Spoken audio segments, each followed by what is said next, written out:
হুমায়ুন কবির, আমি তাদের কাছে এটাই জানতে চাইবো, বেলডাঙ্গার ঘটনা এবার রাজ্য সরকার সুপ্রিম কোর্টে যাচ্ছে যাতে এনআইএ তদন্ত না করে। এনআইএ তদন্ত করলে কোন পর্দা ফাঁস হবে বলে আপনি মনে করছেন? দেওয়া হয়েছিল, পরে কয়েকদিন পরে তাদের মানে খুব ক্লোজ সার্কিটে থাকা হেমন্ত সোরেনের সরকারের সহযোগিতায় এটা শাক দিয়ে মাছ ঢাকার মতো রাজ্য সরকার এটাকে সুসাইড বলে চালানোর চেষ্টা করেছে।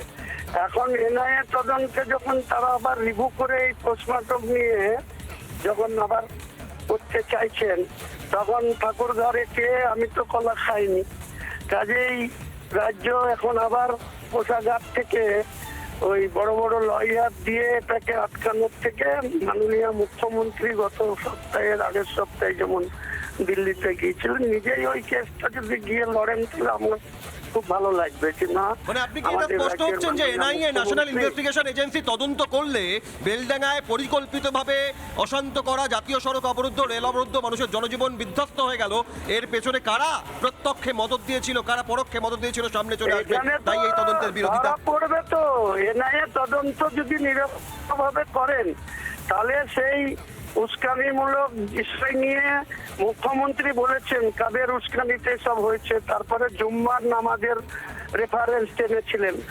এনআই অবরোধের সঙ্গে ওখানে জুম্মার নামাজের কোনো সম্পর্ক ছিল না, অথচ রাজ্যের মুখ্যমন্ত্রী বলে দিলেন শুক্রবারে জুম্মার নামাজ হয় ইত্যাদি ইত্যাদি, তাই সেখানে রাস্তা অবরোধ হয়েছে। এই রাস্তা অবরোধের সঙ্গে জুম্মার নামাজের কি সম্পর্ক আছে?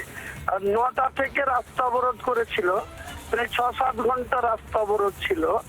উনি সেদিনকে বলে দিয়েছিলেন কাদের উস্কানিতে, কাদের উস্কানিতে সেটা এনআইএ তদন্ত করলে তো প্রকাশ পাবে। তা এখন কেন আবার সেটাকে এনআইএর বিরুদ্ধে কেন সুপ্রিম কোর্টে যাচ্ছে? তাহলে কারা অপরাধী, কাদের প্রকৃত অপরাধীদের নাম প্রকাশ হতে ওনাদের এত ভয় কিসের? কে উস্কানি দিয়েছিল, কারা এর পিছনে ছিল সেটা প্রকাশ পাক না, তাদের বিরুদ্ধে এনআইএ সঠিকভাবে তদন্ত করে তাদের বিরুদ্ধে ব্যবস্থা নিক, তো আমাদের তো কোনো আপত্তি নেই। আমরা কোনো বাজে কাজের সঙ্গে যুক্ত থাকি না, আমরা কোনো কেন্দ্রীয় এজেন্সির ইনকোয়ারিকে আমরা কোনোদিন ভয়ও পাই না। কেন্দ্রীয় এজেন্সি নিরপেক্ষভাবে তদন্ত করুক, তাহলে কাদের উস্কানি, তারা সেখানে নির্বাক হয়ে দাঁড়িয়েছিল, মমতা ব্যানার্জির প্রশাসন 7 ঘন্টা ধরে রাস্তা চালিত মানুষ রাস্তায় দাঁড়িয়ে থাকতে হয়েছিল একেবারে, এবং 1, 2, 3 দিন টানা 72 ঘন্টা পর পুলিশ ঘটনাস্থলে যায় এবং পরিস্থিতি সামাল দেওয়ার চেষ্টা পর্যন্ত করেনি। প্রথমে জাতীয় সড়ক অবরুদ্ধ হলো, রেল অবরুদ্ধ হলো, মানুষের জনজীবন বিপর্যস্ত হলো, সাংবাদিক সেখানে গিয়ে হেনস্থার শিকার হলেন।